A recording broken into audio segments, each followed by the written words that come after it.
done.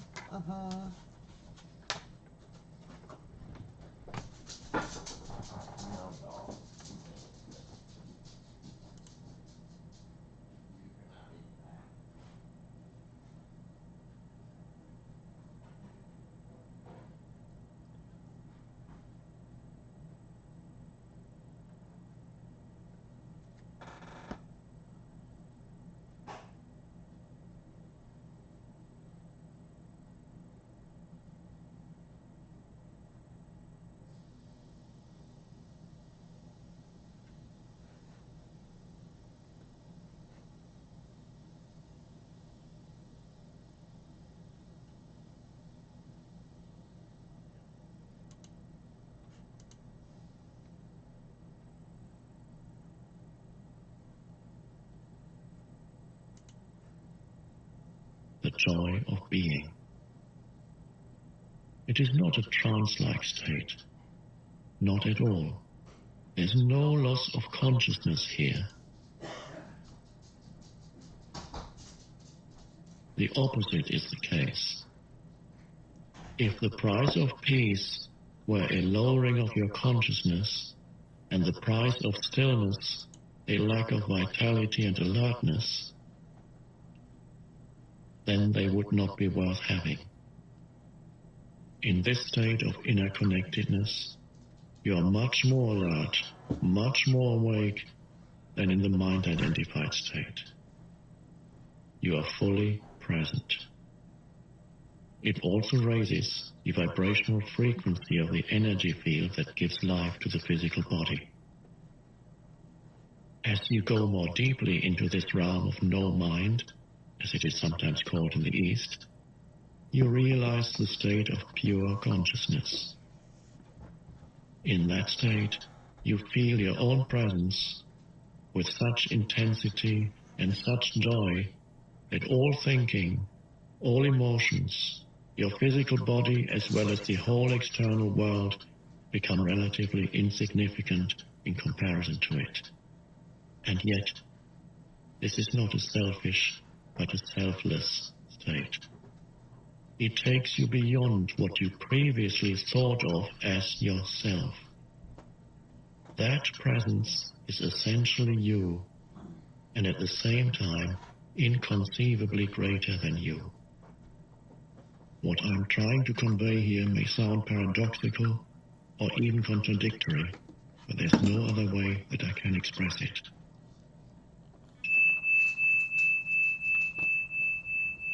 Instead of watching the thinker, you can also create a gap in the mind stream simply by directing the focus of your attention into the now. Just become intensely conscious of the present moment. This is a deeply satisfying thing to do. In this way, you draw consciousness away from mind activity and create a gap of no mind in which you are highly alert and aware, but not thinking. This is the essence of meditation. In your everyday life, you can practice this by taking any routine activity that normally is only a means to an end and giving it your fullest attention so that it becomes an end in itself. For example, every time you walk up and down the stairs in your house or place of work, pay close attention to every step, every movement, even your breathing. Be totally present. Or when you wash your hands, pay attention to all the sense perceptions associated with the activity, the sound and feel of the water, the movement of your hands, the scent of the soap, and so on. Or when you get into your car after you close the door, pause for a few seconds and observe the flow of your breath. Become aware of a silent but powerful sense of presence. There's one certain criterion by which you can measure your success in this practice: the degree of peace that you feel within.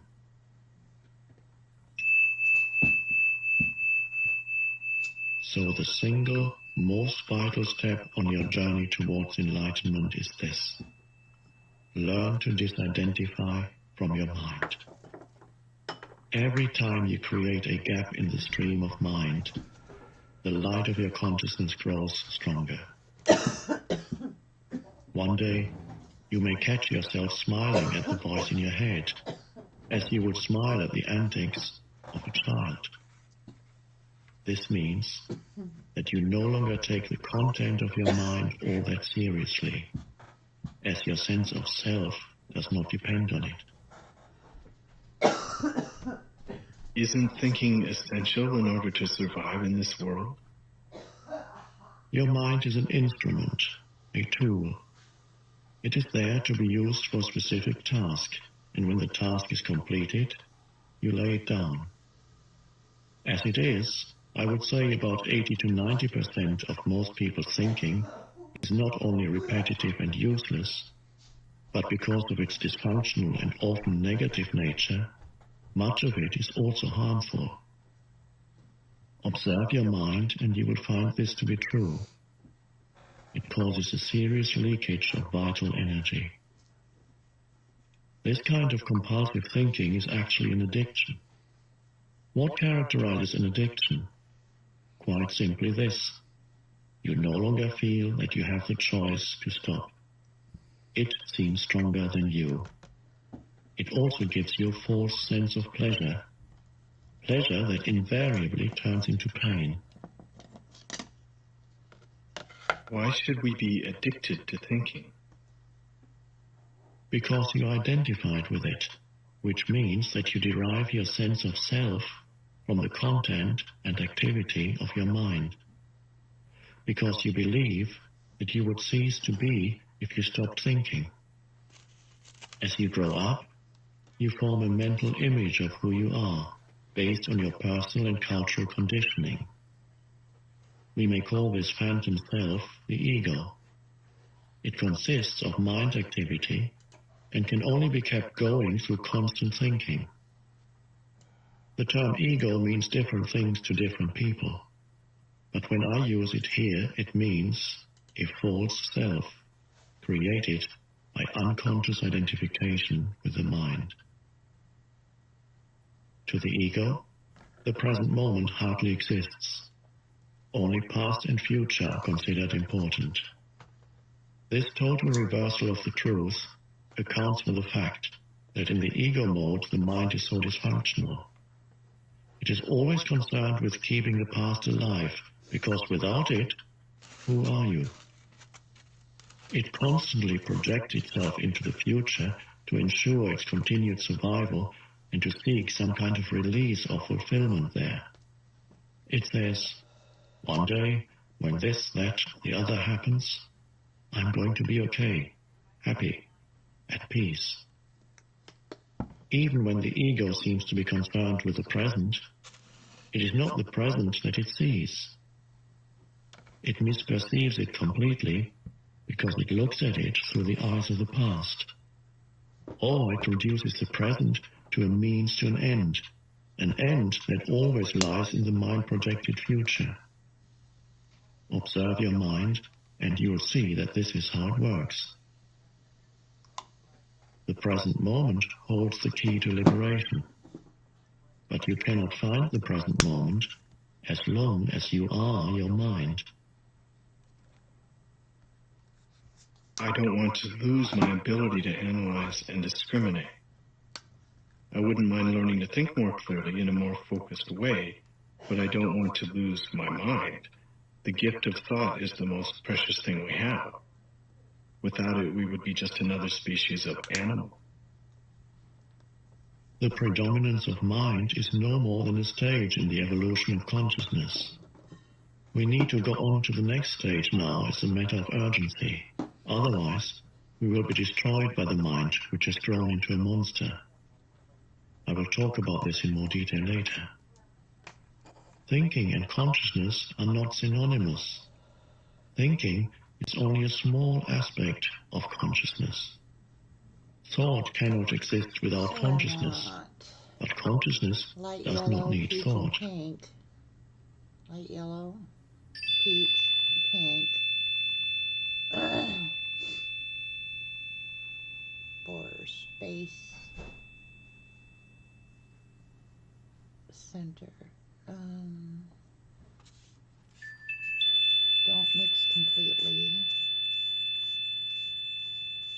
Enlightenment means rising above thought, not falling back to a level below thought, the level of an animal or plant. In the enlightened state, you still use your thinking mind when needed, but in a much more focused and effective way than before.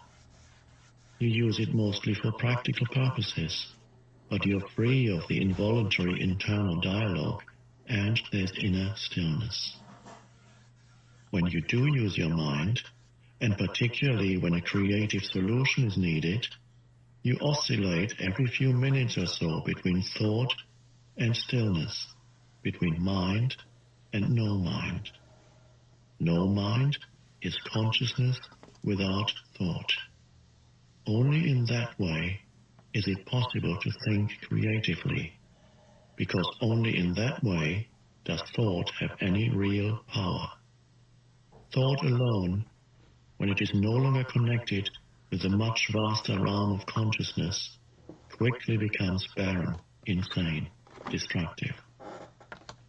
The mind is essentially a survival machine. Attack and defense against other minds, gathering, storing and analyzing information. This is what it is good at, but it is not at all creative. All true artists, whether they know it or not, create from a place of no mind, from inner stillness. The mind then gives form to the creative impulse or insight. Even the great scientists have reported that their creative breakthroughs came at a time of mental quietude. The surprising result of a nationwide inquiry among America's most eminent mathematicians, including Einstein, to find out their working methods, was that thinking plays only a subordinate part in the brief, decisive phase of the creative act itself. So I would say that the simple reason why the majority of scientists are not creative is not because they don't know how to think, but because they don't know how to stop thinking. It wasn't through the mind, through thinking, that the miracle that is life on earth or your body were created and are being sustained. There is clearly an intelligence at work that is far greater than the mind. How can a single human cell measuring 1/1000th of an inch across contain instructions within its DNA that would fill 1,000 books of 600 pages each?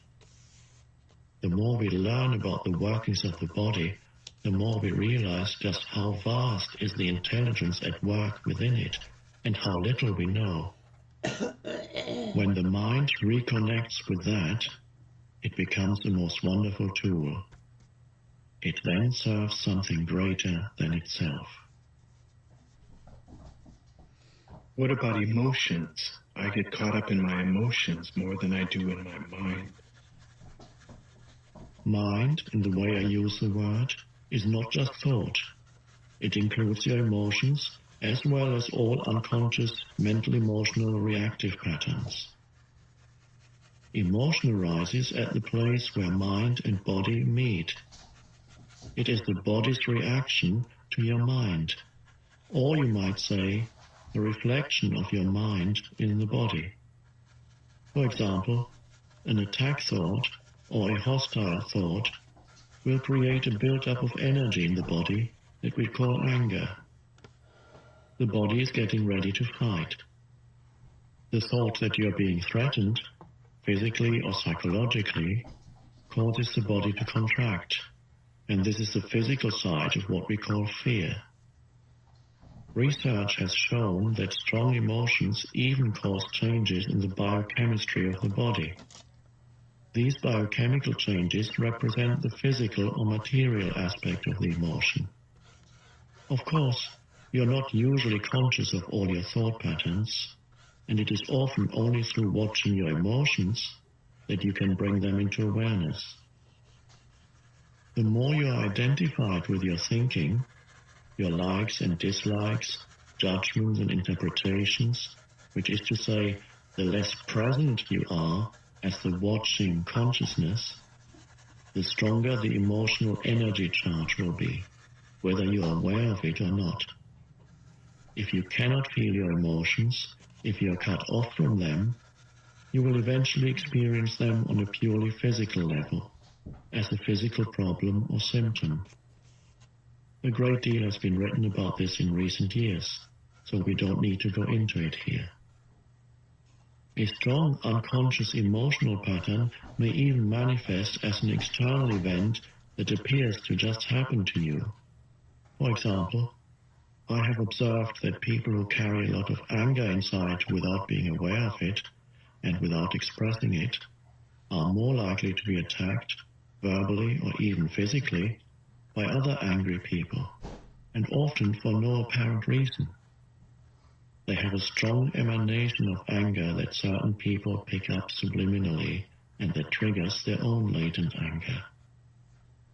If you have difficulty feeling your emotions, start by focusing attention on the inner energy field of your body. Feel the body from within. This will also put you in touch with your emotions. We will explore this in more detail later.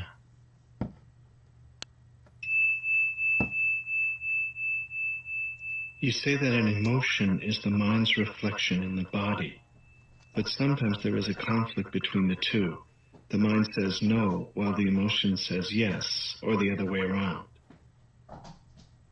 If you really want to know your mind, the body will always give you a truthful reflection. So look at the emotion, or rather, feel it in your body. If there's an apparent conflict between them, the thought will be the lie, the emotion will be the truth. Not the ultimate truth of who you are, but the relative truth of your state of mind at that time.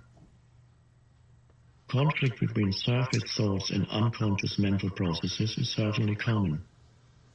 You may not yet be able to bring your unconscious mind activity into awareness as thoughts, but it will always be reflected in the body as an emotion, and of this you can become aware. To watch an emotion in this way is basically the same as listening to or watching a thought, which I described earlier.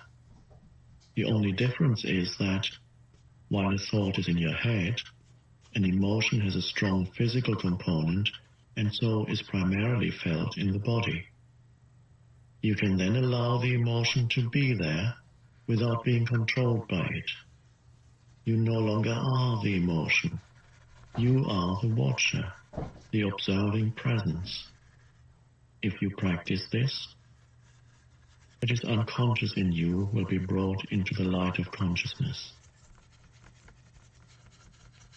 So observing our emotions is as important as observing our thoughts? Yes.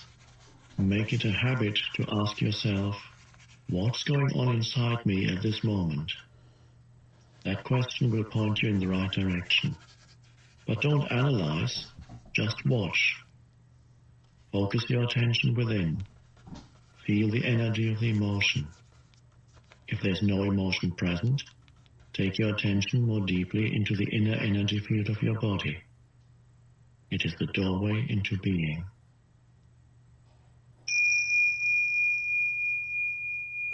An emotion usually represents an amplified and energized thought pattern, and because of its often overpowering energetic charge, it is not easy initially to stay present enough to be able to watch it. It wants to take you over, and it usually succeeds, unless there's enough presence in you. If you are pulled into unconscious identification with the emotion through lack of presence, which is normal, the emotion temporarily becomes you. Often a vicious circle builds up between your thinking and the emotion. They feed each other. The thought pattern creates a magnified reflection of itself in the form of an emotion, and the vibrational frequency of the emotion keeps feeding the original thought pattern. by dwelling mentally on the situation, event, or person that is the perceived cause of the emotion, the thought feeds energy to the emotion, which in turn energizes the thought pattern, and so on. Basically, all emotions are modifications of one primordial, undifferentiated emotion that has its origin in the loss of awareness of who you are beyond name and form. Because of its undifferentiated nature, it is hard to find a name that precisely describes this emotion. Fear comes close, but apart from a continuous sense of threat, it also includes a deep sense of abandonment and incompleteness.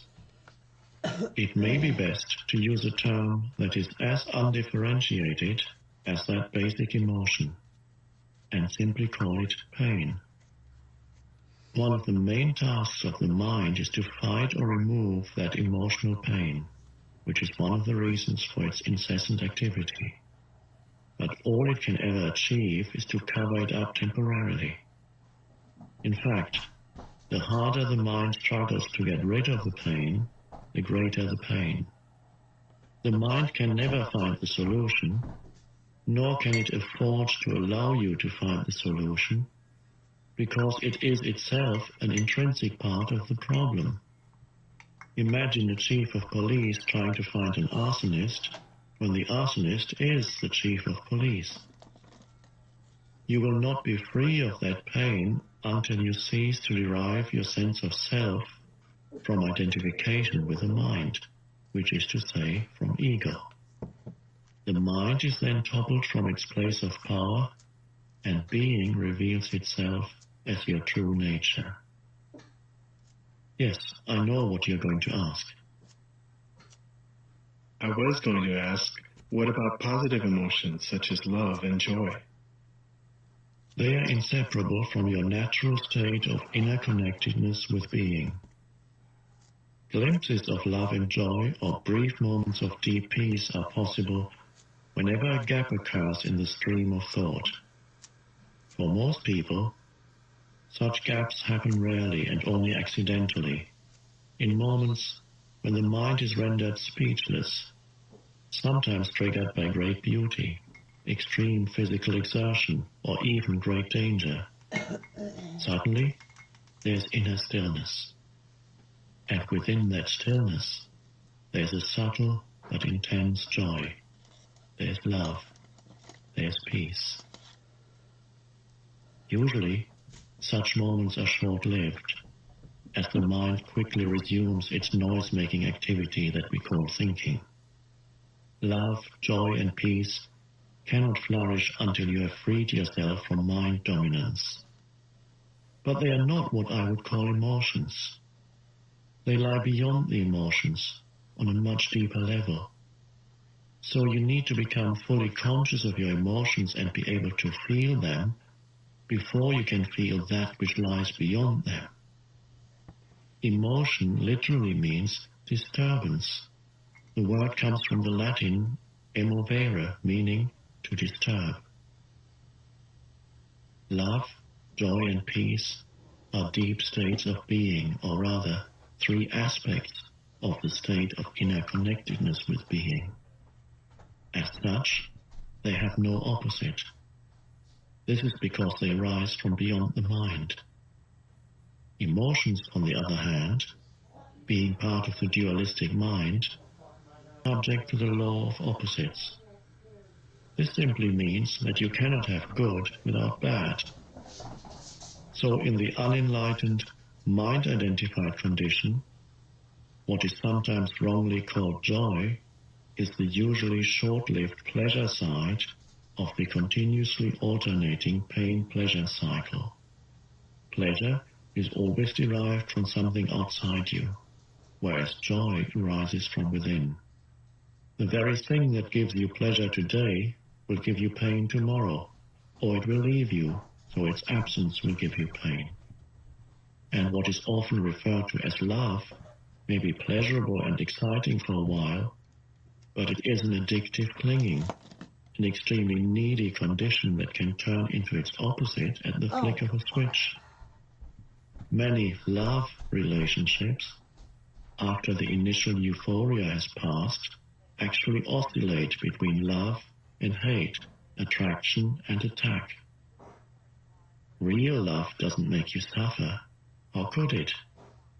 It doesn't suddenly turn into hate, nor does real joy turn into pain.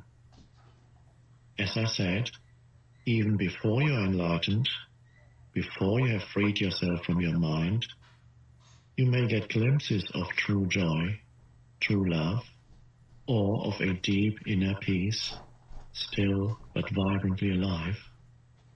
These are aspects of your true nature, which is usually obscured by the mind.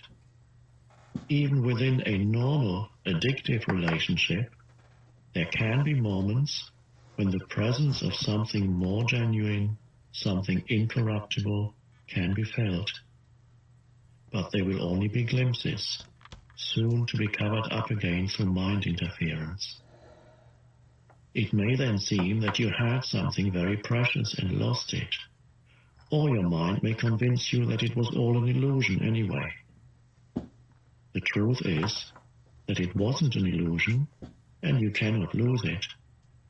It is part of your natural state, which can be obscured, but can never be destroyed by the mind.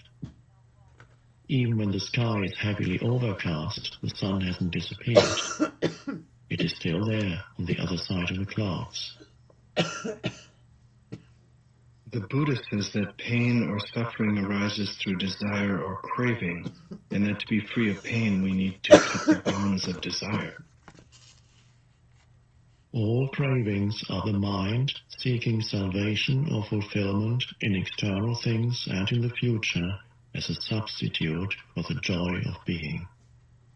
As long as I am my mind, I am those cravings, those needs, wants, attachments, and aversions. And apart from them, there is no I, except as a mere possibility, an unfulfilled potential, a seed that has not yet sprouted. In that state, even my desire to become free or enlightened is just another craving for fulfillment or completion in the future. So don't seek to become free of desire or achieve enlightenment. Become present. Be there as the observer of the mind. Instead of quoting the Buddha, be the Buddha, be the awakened one, which is what the word Buddha means. Humans have been in the grip of pain for eons, ever since they fell from the state of grace, entered the realm of time and mind and lost awareness of being. At that point, they started to perceive themselves as meaningless fragments in an alien universe, unconnected to the source and to each other. Pain is inevitable as long as you are identified with your mind, which is to say, as long as you are unconscious, spiritually speaking. I'm talking here primarily of emotional pain, which is also the main cause of physical pain and physical disease. Resentment, hatred, self-pity, guilt, anger, depression, jealousy, and so on, even the slightest irritation, are all forms of pain. And every pleasure or emotional high contains within itself the seed of pain, its inseparable opposite, which will manifest in time. Anybody who has ever taken drugs to get high will know that the high eventually turns into a low, that the pleasure turns into some form of pain. No. Many people also know from their own experience how easily and quickly an intimate relationship can turn from a source of pleasure to a source of pain. Seen from a higher perspective, both the negative and the positive polarities are faces of the same coin, are both part of the underlying pain that is inseparable from the mind-identified egoic state of consciousness. There are two levels to your pain: the pain that you create now, and the pain from the past that still lives on in your mind and body. ceasing to create pain in the present and dissolving past pain, this is what I want to talk about now.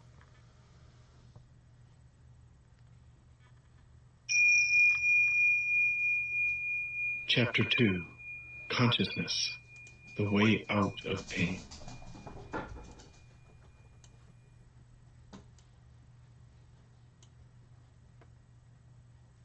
Nobody's life is entirely free of pain and sorrow.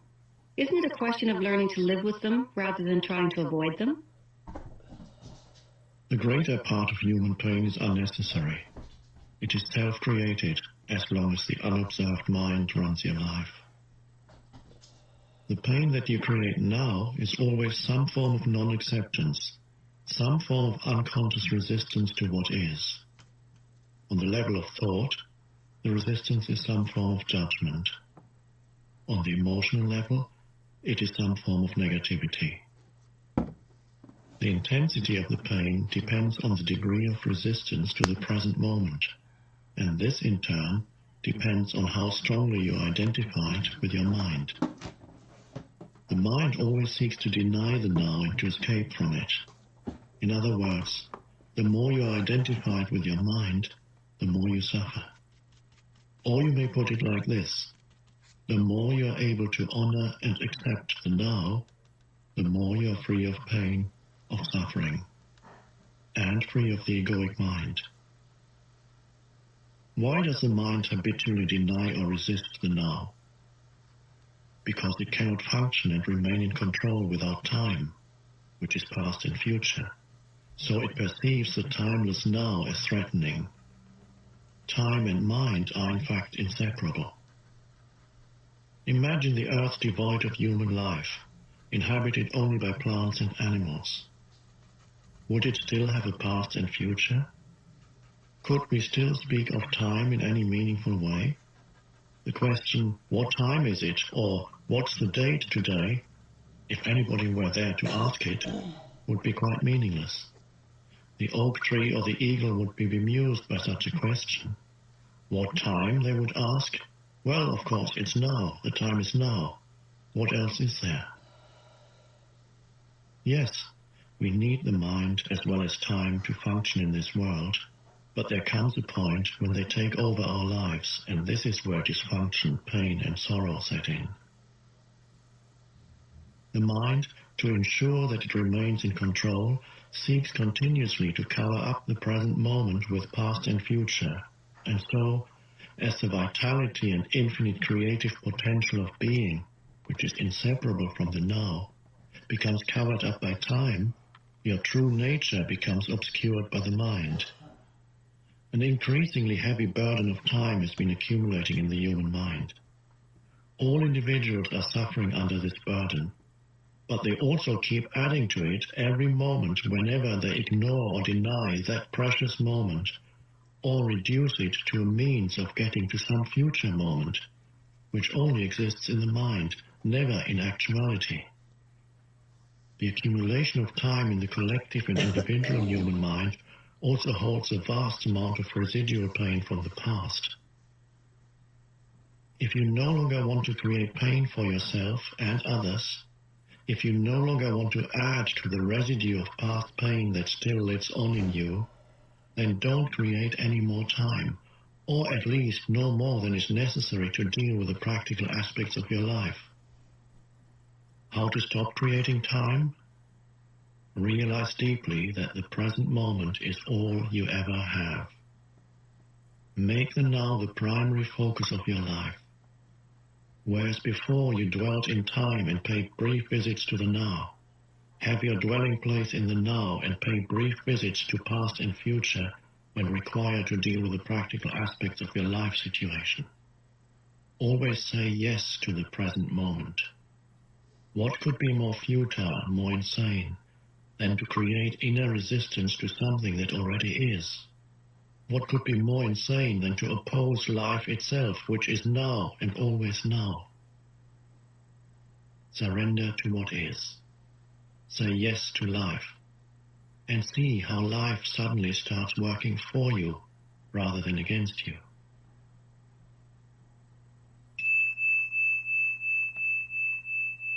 The present moment is sometimes unacceptable, unpleasant, or awful. It is as it is. Observe how the mind labels it and how this labeling process, this continuous sitting in judgment, creates pain and unhappiness. By watching the mechanics of the mind, you step out of its resistance patterns, and you can then allow the present moment to be. This will give you a taste of the state of inner freedom from external conditions, the state of true inner peace. Then see what happens, and take action if necessary or possible. Accept, then act.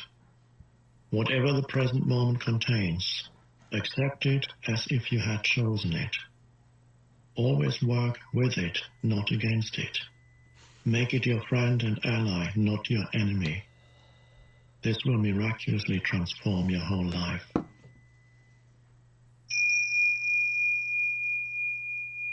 As long as you are unable to access the power of the now, every emotional pain that you experience leaves behind a residue of pain that lives on in you.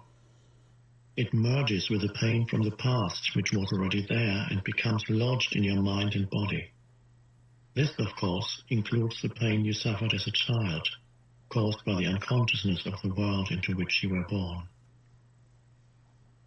This accumulated pain is a negative energy field that occupies your body and mind. If you look on it as an invisible entity in its own right, you're getting quite close to the truth. It's the emotional pain body. It has two modes of being, dormant and active. The pain body may be dormant 90% of the time. In a deeply unhappy person, though, it may be active up to 100% of the time. Some people live almost entirely through their pain body, while others may experience it only in certain situations, such as intimate relationships, or situations linked with past loss or abandonment, physical or emotional hurt, and so on. Anything can trigger it, particularly if it resonates with a pain pattern from your past. When it is ready to awaken from its dormant stage, even a thought or an innocent remark made by someone close to you can activate it. Some pain bodies are obnoxious but relatively harmless, for example, like a child who won't stop whining. Others are vicious and destructive monsters, true demons. Some are physically violent, many more are emotionally violent. Some will attack people around you or close to you, while others may attack you, their host. Thoughts and feelings you have about your life then become deeply negative and self-destructive. Illnesses and accidents are often created in this way. Some pain bodies drive their hosts to suicide. When you thought you knew a person and then you are suddenly confronted with this alien, nasty creature for the first time, you are in for quite a shock. However, it's more important to observe it in yourself than in someone else. Watch out for any sign of unhappiness in yourself, in whatever form. It may be the awakening pain body. It can take the form of irritation, impatience, a somber mood, a desire to hurt, anger, rage, depression, a need to have some drama in your relationship, and so on. Catch it the moment it awakens from its dormant state. The pain body wants to survive, just like every other entity in existence, and it can only survive if it gets you to unconsciously identify with it. It can then rise up, take you over, become you, and live through you. It needs to get its food through you. It will feed on any experience that resonates with its own kind of energy, anything that creates further pain in whatever form. Anger, destructiveness, hatred, grief, emotional drama, violence, and even illness. So the pain body, when it has taken you over, will create a situation in your life that reflects back its own energy frequency for it to feed on. Pain can only feed on pain. Pain cannot feed on joy. It finds it quite indigestible. Once the pain body has taken you over, you want more pain. You become a victim or a perpetrator. You want to inflict pain, or you want to suffer pain, or both. There isn't really much difference between the two. You're not conscious of this, of course, and you will vehemently claim that you do not want pain.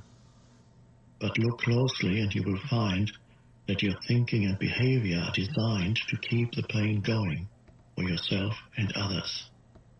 If you were truly conscious of it, the pattern would dissolve. For to want more pain is insanity, and nobody is consciously insane. The pain body, which is the dark shadow cast by the ego, is actually afraid of the light of your consciousness. It is afraid of being found out. Its survival depends on your unconscious identification with it, as well as on your unconscious fear of facing the pain that lives in you. But if you don't face it, if you don't bring the light of your consciousness into the pain, you will be forced to relive it again and again. The pain body may seem to you like a dangerous monster that you cannot bear to look at, but I assure you that it is an insubstantial phantom that cannot prevail against the power of your presence. Some spiritual teachings state that all pain is ultimately an illusion, and this is true. The question is it true for you? A mere belief doesn't make it true. Do you want to experience pain for the rest of your life and keep saying that it is an illusion? Does that free you from the pain? What we are concerned with here is how you can realize this truth, that is, make it real in your own experience. So the pain body doesn't want you to observe it directly and see it for what it is.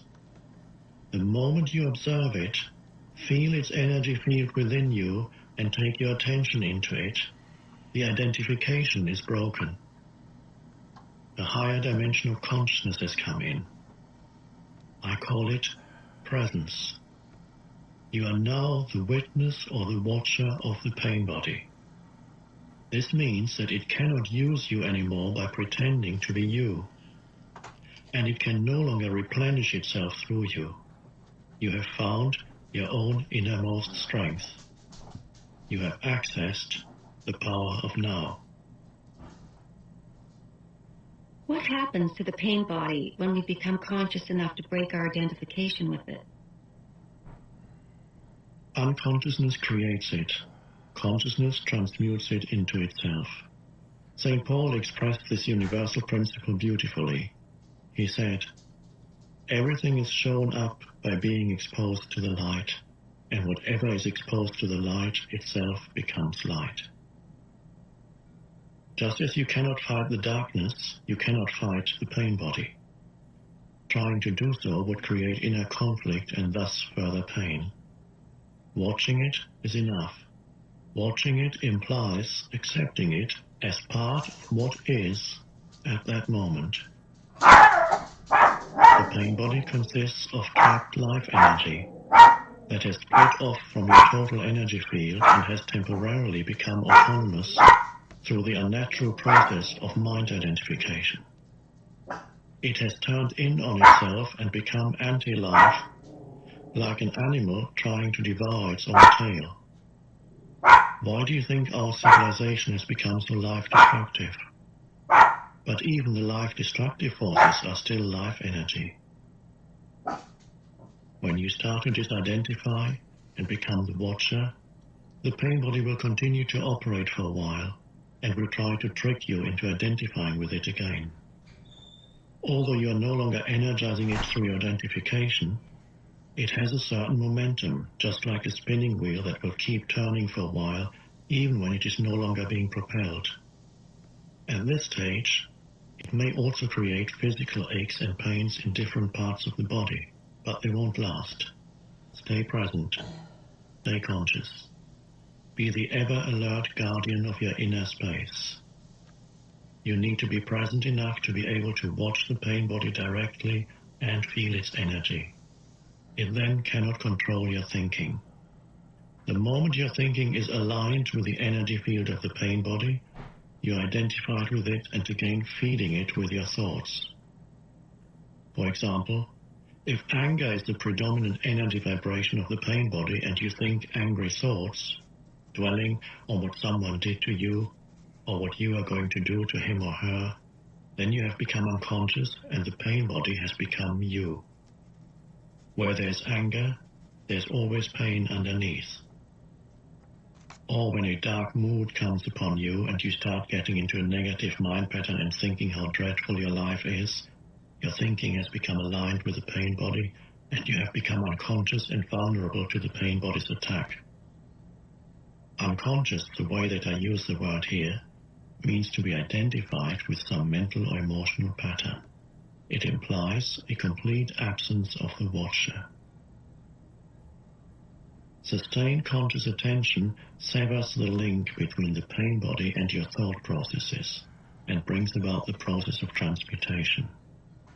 It is as if the pain becomes fuel for the flame of your consciousness, which then burns more brightly as a result. This is the esoteric meaning of the ancient art of alchemy, the transmutation of base metal into gold, of suffering into consciousness. The split within is healed, and you become whole again. Your responsibility then is not to create further pain. Let me summarize the process. Focus attention on the feeling inside you. Know that it is the pain body. Accept that it is there. Don't think about it. Don't let the feeling turn into thinking. Don't judge or analyze. Don't make an identity for yourself out of it. Stay present and continue to be the observer of what is happening inside you. Become aware not only of the emotional pain, but also of the one who observes, the silent watcher. This is the power of the now, the power of your own conscious presence. Then see what happens.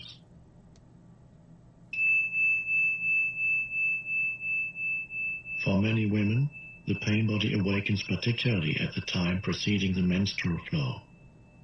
I will talk about this and the reason for it in more detail later. Right now, let me just say this.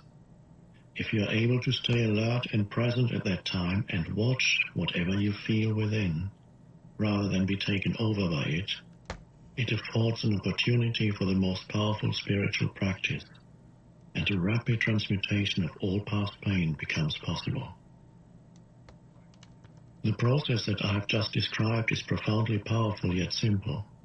It could be taught to a child, and hopefully one day it will be one of the first things children learn in school.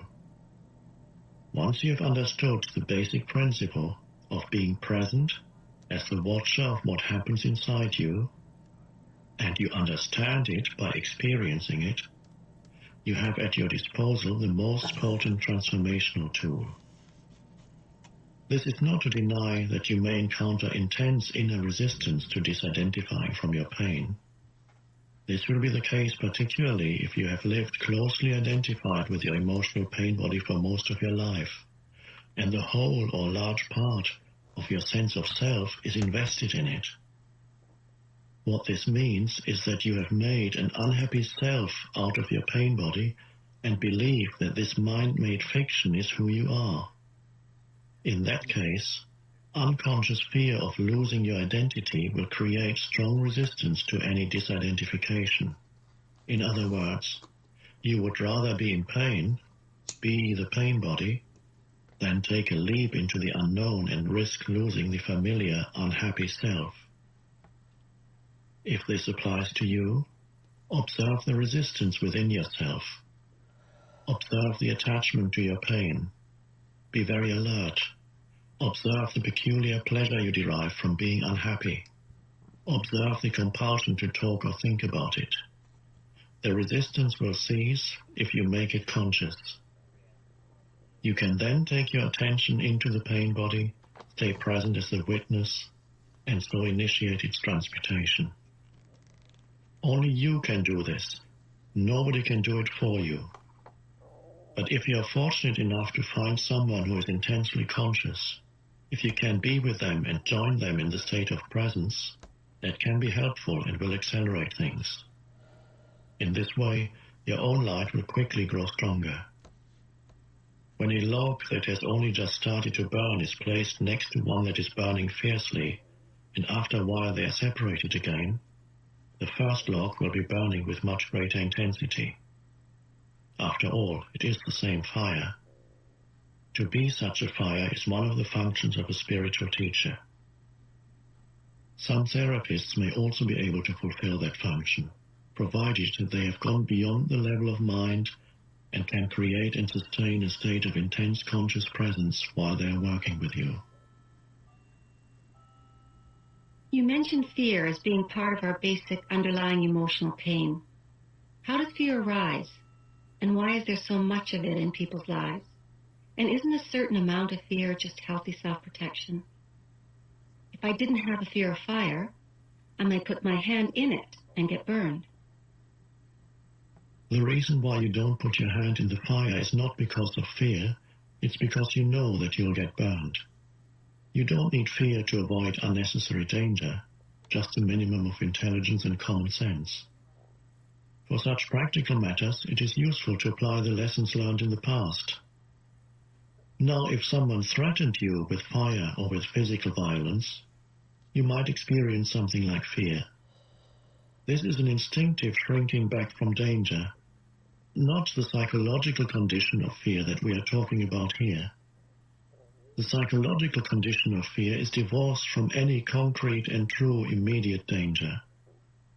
It comes in many forms: unease, worry, anxiety, nervousness, tension, dread, phobia, and so on. This kind of psychological fear is always of something that might happen, not of something that is happening now. You are in the here and now, while your mind is in the future. This creates an anxiety gap. And if you identify it with your mind and have lost touch with the power and simplicity of the now, that anxiety gap will be your constant companion.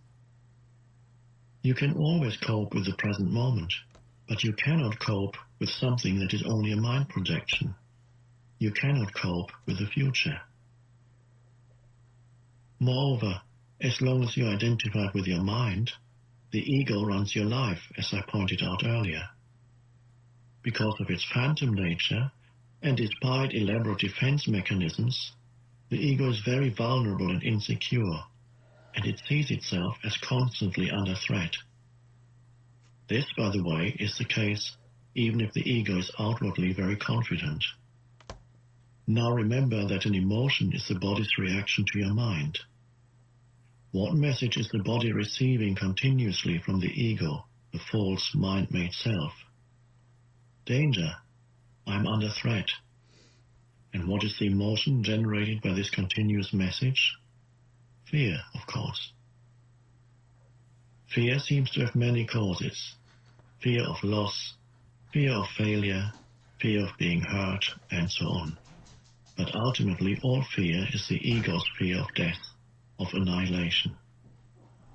To the ego, death is always just around the corner. In this mind-identified state, fear of death affects every aspect of your life.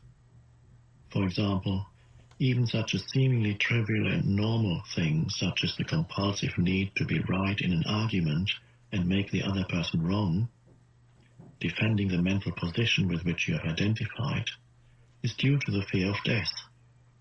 If you identify with a mental position, then if you are wrong, your mind-based sense of self is seriously threatened with annihilation. So you as the ego cannot afford to be wrong. To be wrong is to die. Wars have been fought over this, and countless relationships have broken down. Once you have disidentified from your mind, whether you are right or wrong makes no difference to your sense of self at all. So the forcefully compulsive and deeply unconscious need to be right, which is a form of violence, will no longer be there. You can state clearly and firmly how you feel or what you think, but there will be no aggressiveness or defensiveness about it. Your sense of self is then derived from a deeper and truer place within yourself, not from the mind. Watch out for any kind of defensiveness within yourself. What are you defending? An illusory identity, an image in your mind, a fictitious entity. By making this pattern conscious, by witnessing it, you disidentify from it. In the light of your consciousness, the unconscious pattern will then quickly dissolve. This is the end of all arguments and power games, which are so corrosive to relationships. Power over others is weakness disguised as strength. True power is within, and it is available to you now.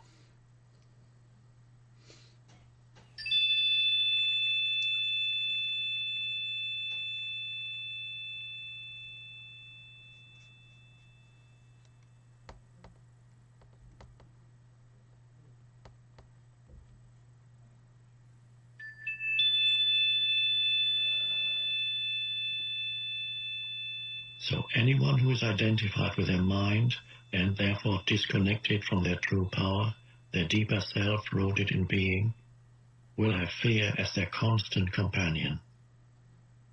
The number of people who have gone beyond mind is as yet extremely small, so you can assume that virtually everyone you meet or know lives in a state of fear. Only the intensity of it varies. It fluctuates between anxiety and dread at one end of the scale, and a vague unease and distant sense of threat at the other. Most people become conscious of it only when it takes on one of its more acute forms. Another aspect of the emotional pain that is an intrinsic part of the egoic mind is a deep-seated sense of lack or incompleteness, of not being whole. In some people, this is conscious, in others unconscious. If it is conscious, it manifests as the unsettling and constant feeling of not being worthy or good enough. If it is unconscious, it will only be felt indirectly as an intense craving, wanting and needing. In either case, people will often enter into a compulsive pursuit of ego gratification and things to identify with, in order to fill this hole they feel within.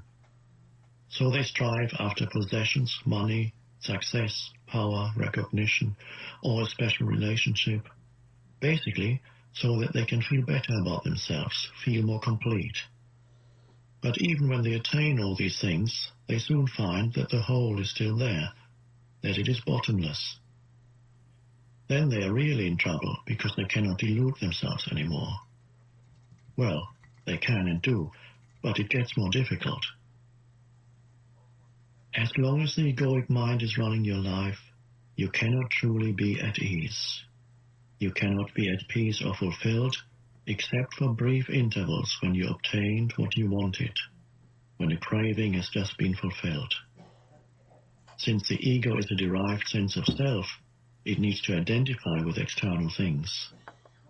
It needs to be both defended and fed constantly.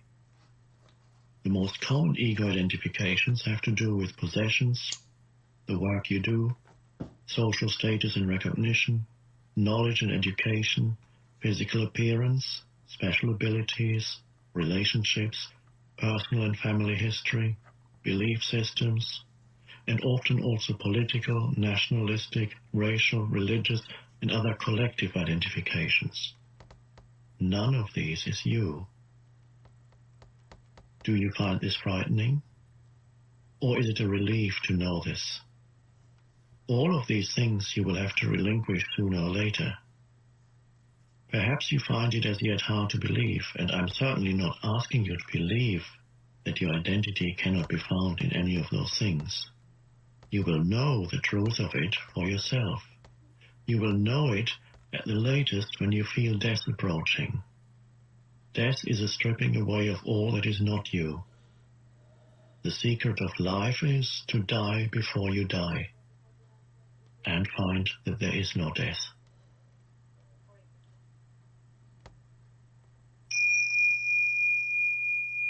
Chapter 3. Moving deeply into the now.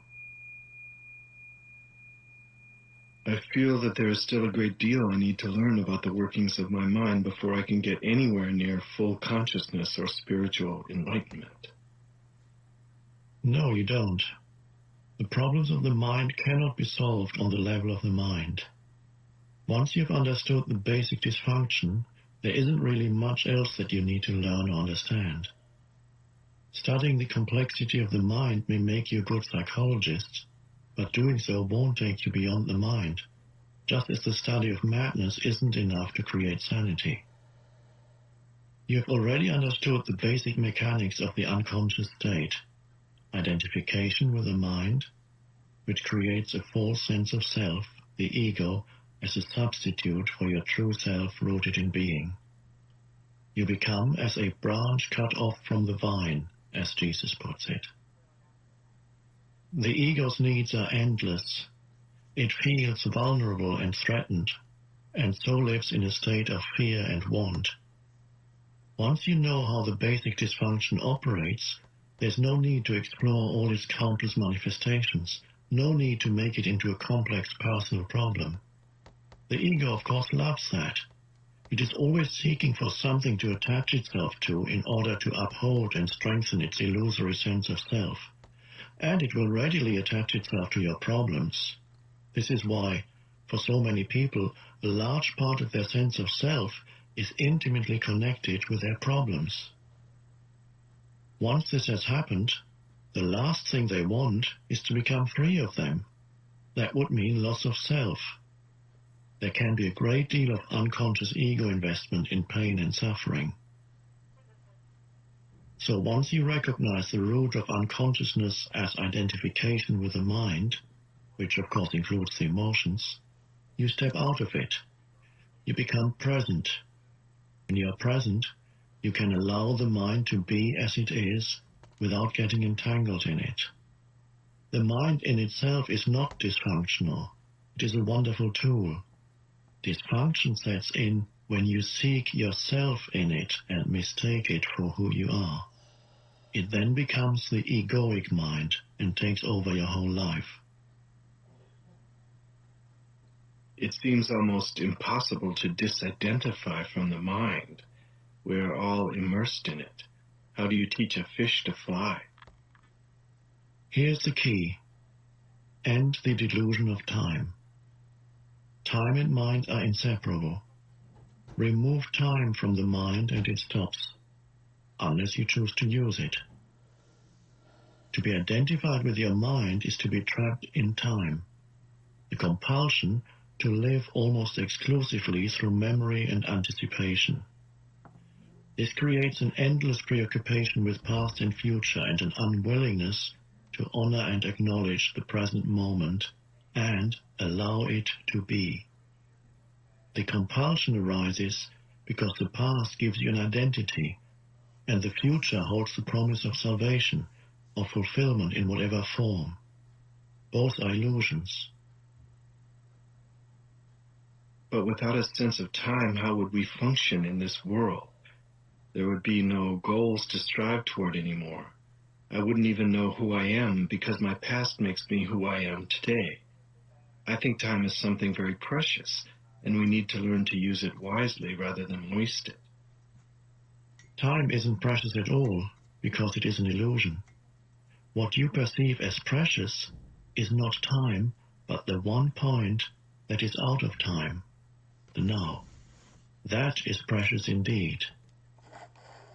The more you are focused on time, past and future, the more you miss the now, the most precious thing there is. Why is it the most precious thing? Firstly, because it is the only thing. It's all there is. The eternal present is the space within which your whole life unfolds. One factor that remains constant. Life is now.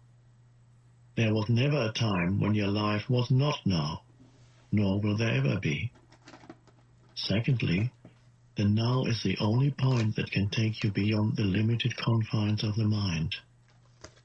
It is your only point of access into the timeless and formless realm of being.